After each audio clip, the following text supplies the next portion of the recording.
বহুতে আমাৰ ভিডিঅ'ৰ কমেণ্ট ছেকশ্যনত গৈ সুধি আছে আচলতে এখন হাঁহৰ ফাৰ্ম তেখেতক লাগে আৰু হাঁহৰ ফাৰ্মৰ হাঁহ কিদৰে পোহে, হাঁহৰ বেমাৰ আজাৰ কেনেকুৱা বা হাঁহ কিমান পুহিলে কিমান লাভ হ'ব, এই সকলোবিলাক আচলতে কমেণ্ট ছেকশ্যনত গৈ সুধি আছে। যিহেতু আমি সেইবাবে আহিছোঁ এখন হাঁহৰ ফাৰ্মৰ গৰাকীৰ ওচৰলৈ। আচলতে তেখেতে বহু বছৰৰ আগৰে পৰা হাঁহ পুহি আছে বুলি আমি জানিবলৈ পাইছোঁ।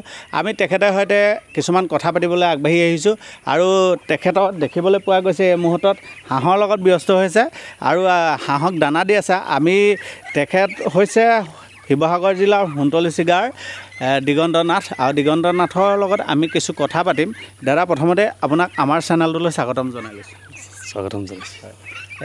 কেতিয়াৰ পৰা আপুনি এই হাঁহৰ ফাৰ্মখনৰ লগত জড়িত হৈ আছে? হাঁহ এনেই আগৰ পৰাই কম বেছি পৰিমাণে পুহি আছিলোঁ, কিন্তু এতিয়া মানে প্ৰফেচনেলভাৱে হাঁহ পুহিবলৈ লৈছোঁ। 50টামান হাঁহ পুহিলে তাৰ যদি দুটাও মৰি যায়, 48টামান জীয়াই থাকে, তেতিয়া 2 মাহত 14,000 টকা প্ৰফিট থাকে। 2 মাহত 14,000 টকা হয়। এই হাঁহটো জাতবিলাক কেনেকুৱা ধৰণৰ আপুনি পুহিছে? আমাৰ লোকেল হাঁহটো পুহিলে 3 মাহৰ পাছতহে বিকিব পৰা পৰ্যায়ত যায় পাখিয়ে সিহঁতি, কিন্তু কালাৰ পেকিং হাঁহটো 50 দিনৰ পৰা 60 দিনৰ ভিতৰত 2 কেজি হৈ যায়। আপোনাৰ ইয়াত এতিয়া কি হাঁহ? ইয়াত কালাৰ পেকিঙে আছে মুঠ, আৰু মই কোনো হাঁহ মানে কণীৰ কাৰণে নুপুহোঁ, অকল মাংসৰ ভিত্তিতহে পুহিছোঁ। মানে গোটেই হাঁহৰ ব্যৱসায়টো আপোনাৰ মাংস ক'ত আছে, মানে ক'ত দিয়ে চাপ্লাইটো? চাপ্লাই প্ৰায় হাঁহ পায় বুলি জানে কাৰণে দোকানীবোৰে হাঁহ নিয়েহি, আৰু এমাহত 1 কেজি হয় কালাৰ পেকিং হাঁহ। কালাৰ পেকিং হাঁহটো এমাহত 1 কেজি হৈ যায়। 1 কেজি হয়। ইয়াৰ পোৱালিৰ দামটো ইটো হাঁহতকৈ বেছি। ইয়াৰ পোৱালিৰ দাম 90 টকা, ইটো হাঁহৰ পোৱালিৰ দাম 45 টকা। মানে আমাৰ যিটো লোকেল হাঁহ সেইটো 45 টকা। আৰু আপোনাৰ ইয়াত যিহেতু আমি আৰু দেখিছোঁ এইটো চীনা হাঁহ কয় ন? এয়া চীনা হাঁহ আগত পুহিছিলোঁ, কিন্তু এইবোৰ হাঁহে মানে যথেষ্ট খাই থাকে, ইয়াৰ পৰা প্ৰফিট নহয়। মানে ইয়াত ছমহীয়াকৈ হাঁহ পুহি লাভ নাই, সেইটো কাৰণে বেছ বাই বেছ কালাৰ পেকিং হাঁহতে লাভটো আছে।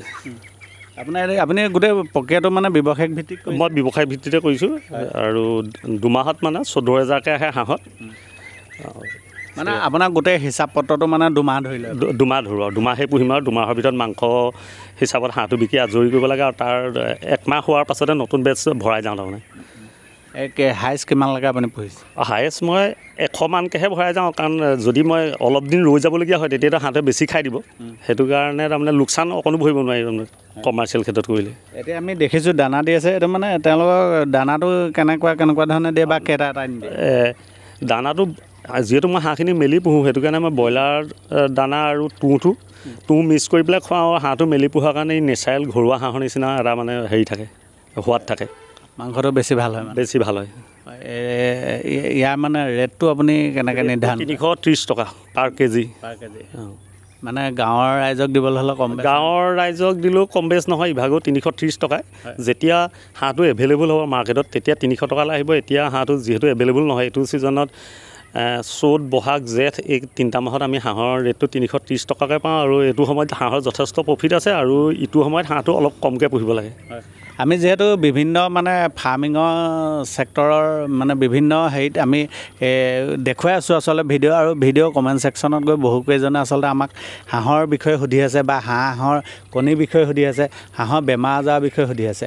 মানে কণী আৰু বেমাৰ আজাৰৰ বিষয়ে, কণীটো কেনেকুৱা ধৰণৰ, হাঁহক কোন সময়ত কিমানকৈ পাৰে, সেই বিষয়টো আপুনি অকণমান ক'ব নেকি, বা বেমাৰটোৰ বিষয়ে ক'ব নেকি? হাঁহৰ বিশেষ আমাৰ নেচাৰেলিভাৱে মুকলিকৈ কোনো লেতেৰা জেগা নোহোৱা কাৰণে আমাৰ ইয়াত বিশেষ হাঁহৰ বেমাৰ নাই। আৰু হাঁহৰ ডিমৰ ক্ষেত্ৰত মই পুহিবলৈ এৰিয়ে দিলোঁ। তাৰমানে কি এজনী হাঁহ 6 মাহ পুহি থাকিলে আমাৰ লাভ নহয়, মানে কিনা দানা চানা খোৱালে। এই কিনা দানাটো মানে কি খুৱাই? কিনা দানা ব্ৰইলাৰ দানা, ব্ৰইলাৰক যি টাইপতে খুৱাই সেই টাইপে খুৱাওঁ। মাত্ৰ ইয়াত যেনিবা 10 কেজি তুঁহত 1 কেজি বা 1.5 কেজি ব্ৰইলাৰ দানা মিক্স কৰি পেলাই খুৱাওঁ। মানে গোটেই এইটো ঘৰুৱা পদ্ধতিত আপুনি বনাই লয়? খৰচটো কমাওঁ, যেনে যিমান খৰচ কমে সিমানেই প্ৰফিট হ'ব। মানে আৰু সুধিব বিচাৰিছোঁ মানে ইয়াৰ বেমাৰ আজাৰটো কেনেকৈ ধৰা পৰে, বা কেনেকৈ আপোনাৰ দৃষ্টিত কেনেকুৱা ধৰণে বেমাৰ আজাৰটো আহে? বেমাৰ মানে এতিয়া যদি মেলি ৰখা হয় খুব ডাৱৰীয়া বতৰত, যদি সেই জেগাটো অলপ বেয়া জেগা হয়, তেতিয়া কেঁচুৰ পৰিমাণটো বাঢ়ি যাব। তেতিয়া কেঁচু খালে সেই অসুখটো আহিব। আৰু আমি যিহেতু অকণমান তাৰ কাৰণে ভিতৰুৱাভাৱে ট্ৰিটমেণ্ট লওঁ। আমাৰ হাঁহ লেঙেৰা বা চকুৱে নেদেখা এনেকুৱা হাঁহ আমাৰ ইয়াত নায়েই। আমি পোহাৰ ভিতৰত তেনেকৈ অসুখ হোৱাই নাই হাঁহৰ। আপুনি এতিয়া কেইটা টাইম এওঁলোকক খোৱা বোৱাটো দিয়ে? এওঁলোকক মানে 4 টাইমমান দিওঁ, আহিলেই দি দিওঁ। মেলি থোৱা হাঁহ যিহেতু খাবলৈ পালেহে আহিব, নহ'লে সিহঁতি বহুত দূৰ গুচি যাব। সেইটো কাৰণে তাহাঁতি যেতিয়াই আহে তেতিয়াই দানাটো দি দিওঁ, দানা তাহাঁতৰ কাৰণে ৰেডিকৈ ৰাখোঁ। মেলি থোৱা মানে এইটো সুৰক্ষিত জেগা আপোনাৰ এনেকৈ আছে নেকি মেলিবলৈ? এইটো আমাৰ সুৰক্ষিত জেগাই, গোটেই জেগা এৰিয়াটোৱে আমাৰ নিজৰে আৰু আমি ঘৰৰ পৰা দেখি থাকোঁ। সেইটো কাৰণে এইটো সুৰক্ষিত জেগা বুলি ভাবোঁ। বহুতে মানে কি হয়, বহুতে বান্ধি মেলি থৈ দিয়ে, বহুতে মেলি থয়। মানে বান্ধি থ'লে বস্তুটো বেছি ভাল হয়নে নে মেলি থ'লে বেছি? বান্ধি থৈ যদি ব্ৰইলাৰ মাংস খুৱাই হাঁহটো ব্ৰইলাৰ নিচিনা হ'ব। আমি সেইটো কাৰণে হাঁহটো মেলি পেলাই পুহোঁ। মেলি পোহা হাঁহৰ টেষ্টটো অলপ বেছি। বহুতে এতিয়া মানে হেৰি কয়, মানে কৈ আছে যে হাঁহৰটো বেছি লাভজনক ব্যৱসায় নে ছাগলী ব্যৱসায়টো বেছি লাভজনক? আপুনি মানে কোনটোক বেছি প্ৰাধান্য দিব? এটা গাহৰি যদি পোহে মানুহটোৱে 14,000 টকা প্ৰফিট কৰিবৰ কাৰণে গাহৰিটো যদি কিনা দানা খুৱায় তেতিয়াহ'লে গাহৰিটো 9 মাহ লাগে, আৰু হাঁহত 2 মাহৰ ভিতৰত সেই প্ৰফিটটো দেখি যায়। ছাগলীৰ জেগা থাকিলে ছাগলীত প্ৰফিট আছে। ছাগলীৰ লগত যদি ভাল মানে চাপৰি আছে তেতিয়াহ'লে ছাগলীটো যথেষ্ট প্ৰফিট আছে। হাঁহৰ বাহিৰেও আৰু আপুনি আৰু কিহৰ লগত? মানে হাঁহ, ছাগলী, গৰু এইখিনি যিখিনি হেৰি আছে এইখিনি মই পুহোঁ আৰু ইয়াৰ পৰা এটা পইচা পাওঁ। ছাগলী কিমান? 24টা আছে। 24টা ছাগলী আছে। মানে কোন কোন জাতৰ? নাই, একদম লোকেল, মেলি থওঁ মানে। এতিয়া আমি চাব পাৰিম নহয়? নহয়, ছাগলী এতিয়াও মানে ঘৰলৈ ঘূৰি অহাই নাই। আমাৰ মানে লোকেল যিটো জাত, লোকেল জাত, একেবাৰে ঘৰুৱা জাতৰ লোকেল। হয়, এইটো ছাগলী আপুনি মানে ব্যৱসায়িক ভিত্তিত পুহিছে নে? ছাগলীও তাৰ পৰা এটা ইনকম হেৰিতে পুহিছোঁ মই। ব্যৱসায় হেৰিতে পুহিছোঁ। ছাগলীত যেনিবা আৰু অসুবিধা হ'লে বিক্ৰীও আৰু তেনেকুৱাকৈ, মানে যে এইটো আজিয়ে বিক্ৰী দিব লাগিব কোনো কথা নাই, সমস্যা নাই মেলি থোৱাৰ কাৰণে, বা তাহাঁতক খোৱা বোৱাৰো একো কথা নাই।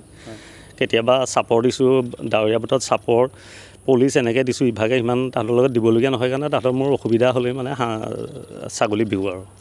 আমি জনাত এইটো অঞ্চলৰ এগৰাকী আপুনি কৰ্ম উদ্যমী যুৱক বুলি হিচাপে আচলতে পৰিচিত। আপুনি এতিয়া নৱপ্ৰজন্মৰ যিহেতু আদৰ্শস্বৰূপে হৈ পৰিছে, কেনেধৰণে আচলতে ফাৰ্মিং কৰি বা হাঁহ ছাগলী পুহি আপুনি কেনেধৰণে ইনকম কৰিব পাৰি বা কেনেধৰণে এখন ঘৰ স্বাৱলম্বী কৰি তুলিব পাৰি, নিজে নিজৰ ভৰিত থৈ দিব পাৰি, সেইটো আপুনি দেখুৱাই আহিছে। নৱপ্ৰজন্মক আপুনি এই মুহূৰ্তত কি ক'ব? এই মুহূৰ্তত মই যিমান দূৰলৈকে হাঁহ পোহালৈ আগ্ৰহী, তেওঁলোকক মই পোৱালি আনি হাঁহ পোহাৰ বিষয়ে কৈছোঁ আৰু পঢ়ুৱাইছোঁ। মই তেনেকৈ কেইবা জেগাতো হাঁহ পোৱালি দিছোঁ। যিহেতু মানে শিৱসাগৰ জিলালৈ বাহিৰৰ বহুত হাঁহ আহে, যে সেইটো ৰোধ কৰিবৰ কাৰণে আমি নিজেই হাঁহটো পুহিলে আমি এটা প্ৰফিট পাম আৰু বেলেগ কামত ঘূৰা পকা কৰি থাকিব গৰজ নাই। সেইটো কাৰণে মই কেইবা জেগাতো পোৱালি আনি দিছোঁ হাঁহ পুহিবৰ কাৰণে। বেছিভাগ আমাৰ ইয়াতে আমাৰ লোকেল হাঁহটোৱে চলেনে নে বাহিৰৰ পৰাও বেলেগ বেলেগ জাত আহে? ইয়াত লোকেল হাঁহ এইটো মুহূৰ্তত এতিয়া লোকেল হাঁহ 100 বিয়াখনলৈ বিচাৰিলে ঘপকৈ আমাৰ এইবোৰ লোকেল মানুহে দিবই নোৱাৰে। সেইটো কাৰণে নগাঁৱৰ সেইটো ছাইডৰ পৰা শিৱসাগৰলৈ যথেষ্ট হাঁহ আহে। নৱপ্ৰজন্মক উৎসাহ দিব পৰাকৈ আপুনি আপোনাৰ অভিজ্ঞতাৰ ফালৰ পৰা আপুনি কেনেধৰণে আচলতে এখন হাঁহৰ ফাৰ্ম আপুনি তৈয়াৰ কৰিবলৈ ক'ব, আৰু হাঁহৰ ফাৰ্মখন কেনেকুৱা ধৰণে হ'লে বেছি ভাল বুলি আপুনি ক'ব? কি কোৱা হ'ল? নৱপ্ৰজন্ম উৎসাহী হ'বৰ বাবে আপুনি হাঁহৰ ফাৰ্ম এখন কেনেধৰণে তৈয়াৰ কৰিবলৈ আপুনি ক'ব, বা হাঁহৰ ফাৰ্মখন তৈয়াৰ কৰিবলৈ যাওঁতে কি কি ধৰণে সুবিধা বেছি উন্নত মানদণ্ড কৰিব পাৰি, কি ক'ব আপুনি? মানে খুব হাঁহ পোৱালি অনাৰ পাছতে ৰাখিবৰ কাৰণে বৰ ধুনীয়াকৈ বনাই ল'ব লাগে, যাতে হাঁহ পোৱালিখিনি লছ নহয়। প্ৰথম যদি পোৱালি অৱস্থাতে হাঁহ পোৱালি লোকচান হয় তেতিয়াহ'লে ফাৰ্মখনত মানুহটোৰ বাচিবলৈ অকণমান অসুবিধা হয়। সেইটো কাৰণে সেই জেগাটো চাফ চিকুণকৈ প্ৰথমতে নিজৰ মন, মানে যেনেকৈ এটা কেঁচুৱা ডাঙৰ কৰে ঠিক তেনেধৰণে এটা হাঁহ পোৱালি ডাঙৰ কৰিব লাগিব। নিশাও উঠি চাব লাগিব যে পানী অকণমান বেছি পাই পেলাই হাঁহ পোৱালি লোকচান হৈছে নেকি। তেনেকৈ নিজৰ একান্ত মনে কৰিলে ছাকচেছ হ'ব। পানী দুনি আকৌ আপুনি এক্সট্ৰাকৈ দিয়ে নে? তাহাঁতি চৰি থাকোঁতেতো যিহেতু পানীতে চৰি থাকে আকৌ এক্সট্ৰাকৈ দিবলগীয়া হয়? পোৱালি পৰ্যায়ত আমি 15 দিনমানলৈ হাঁহ পোৱালি নেমেলোঁ। হাঁহটো আনি আমি দানা খুৱাওঁ, সেইটো আমি এক্সট্ৰাকৈ খুৱাই ডাঙৰ কৰি কাউৰীয়ে নিব নোৱাৰা কৰি পেলাই হাঁহ পোৱালিটো মেলি দিওঁ।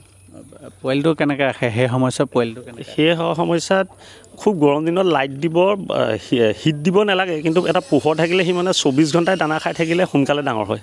সেইটো কাৰণে সেই জেগাটো আমি ধুনীয়াকৈ মেৰাই বাতৰি কাগজ দি পেলাই, ব্ৰইলাৰ পোৱালি ৰখাৰ নিচিনাকৈ বাতৰি কাগজ দি পেলাই তাত দানাটো দিওঁ, আৰু পানীটো খুব সতৰ্ককৈ দিওঁ, যাতে পোৱালি এটাই মানে সৰুতে পানীত পৰি গ'লে তাৰ ঠাণ্ডা লাগি পেলাই সি মৰি যাব পাৰে মানে।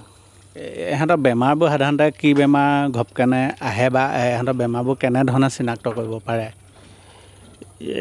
মই বৰ বিশেষ নকওঁ, কাৰণ বেমাৰৰ বিষয়ে কাৰণ ডাক্তৰে ক'বই কাৰণে মই নিজৰ ঘৰুৱা বাবদ কিবা দুই এটা পাইছোঁ, তথাপিতো সেইটো মই কাকো ছাজেশ্যন নিদিওঁ। কেলৈ সেইটো নিজৰ জেগাত নিজৰ অসুখত নিজে মানে মিলাই লয়, সেইটো কাৰণে এইটো বিষয়ে বৰকৈ নকওঁ। আমি তেনেকুৱা আপুনি কেনেকুৱা ধৰণে আপোনাৰ সমস্যাটো কেনে? আমাৰ তেনেকুৱা সমস্যা হোৱাই নাই, মাত্ৰ পোৱালি অৱস্থাত হাঁহ পোৱালি তিতিলে যিটো সমস্যা হয় সেইটো, আৰু গ্ৰোথৰ কাৰণে অকণমান ভিটামিন সৰুতে আমি খুৱাওঁ।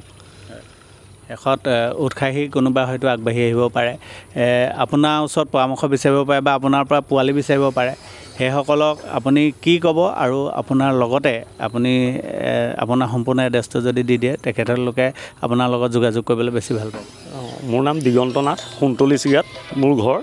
আৰু কোনোবা মানুহে যদি হাঁহৰ বিষয়ে হাঁহ পুহো বুলি ভাবে, তেতিয়া আমি ফোনত যোগাযোগ কৰি পেলাই তেখেতক কওঁ যে এনেকৈ পোহক, বা দুই চাৰিয়ে কেতিয়াবা অসুখ হ'লেও সোধে যে দাদা কি কৰিব লাগিব।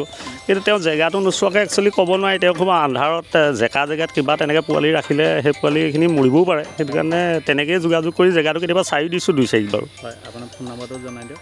মোৰ ফোন নম্বৰ 6000219091। ঠিক আছে, এয়া আছিল দিগন্ত নাথ দাদা। আৰু তেখেতে এই মুহূৰ্তত দেখা পাইছে, আপোনালোকে ভিডিঅ'টো কৰিবলৈ আহোঁতে তেখেতে হাঁহৰ লগত ব্যস্ত হৈ আছিলে, দানা পানী দি আছিলে। আৰু তেখেতৰ হাঁহ আকৌ যিহেতু এতিয়া আকৌ চৰিবলৈ গুচি গৈছে, আকৌ তেখেতে হাঁহৰ লগত লাগিব লাগিব, গতিকে তেখেতৰ পৰা কথা বতৰাৰ পৰা আমি আঁতৰিছোঁ। আৰু আপোনালোকক জনাব বিচাৰিছোঁ, আপোনালোকে যিসকলে কমেণ্ট ছেকশ্যনত গৈ হাঁহৰ ফাৰ্ম বিচাৰিছিলে বা হাঁহৰ বিভিন্ন কথা সুধি আছিলে, তেখেতৰ মুখে গম পাইছে। যদি আপোনালোকক বিশেষভাৱে হাঁহ প্ৰয়োজন হয়, হাঁহৰ বিশেষ কিবা পৰামৰ্শ প্ৰয়োজন হয়, তেনেহ'লে আপোনালোকক তেখেতে নাম্বাৰটো দি দিছে, আৰু আমাৰ ডেছক্ৰিপশ্যনতো তেখেতৰ নাম্বাৰ থাকিব। আপোনালোকে নিশ্চয় যোগাযোগ কৰিব, আৰু আপোনালোকে নিজৰ ভৰিত নিজে স্বাৱলম্বী হোৱাৰ ক্ষেত্ৰত এই ভিডিঅ'টি আপোনালোকক নিশ্চয় সহায় কৰিব।